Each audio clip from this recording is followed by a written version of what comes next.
एतकाफ की हालत में जानबूझकर रोज़ा तोड़ देना, इसका क्या हुक्म है?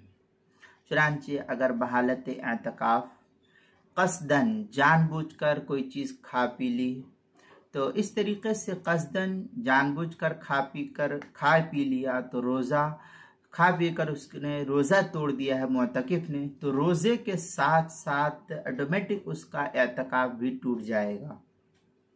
और अगर भूल कर खाया या पिया तो ना रोज़ा टूटेगा और ना एतकाफ टूटेगा। चुनांचे बदाय सनाए वगैरह के अंदर है वलव अकला और शरीबा फिन नहारी आमिदन फसद सौमुहु व फसद इअ्तिकाफुहु लिफसाद सौम। यह बदाय सनाए की इबारत है दूसरी सफ़ा 286। इसी के हम मिसल जो है इबारत फतावा शाम की जो ज़करिया बुक डिपो देवबंद का हिंदी नुस्खा है उसकी तीसरी जिल्द सफ़ा 443 पर नकल किया गया है। लेकिन इस सिलसिले में एक ज़ाब्ता तफसीली तौर पर यह मिलता है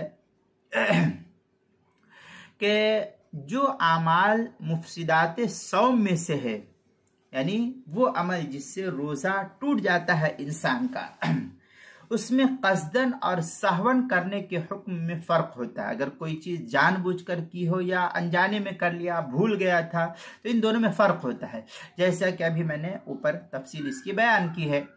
और जो आमाल ख़ास तौर पर मुफसिदात एतकाफ़ में से है, उनमें से चंद चीज़ें अलग है। मसलन जिमा वगैरह कर लिया, उनमें कसदन और सहवन दोनों का हुक्म यकसा है। जानबूझकर किया हो तो या अनजाने में किया हो तो बहर सूरत उसका एतकाफ फासिद हो जाएगा।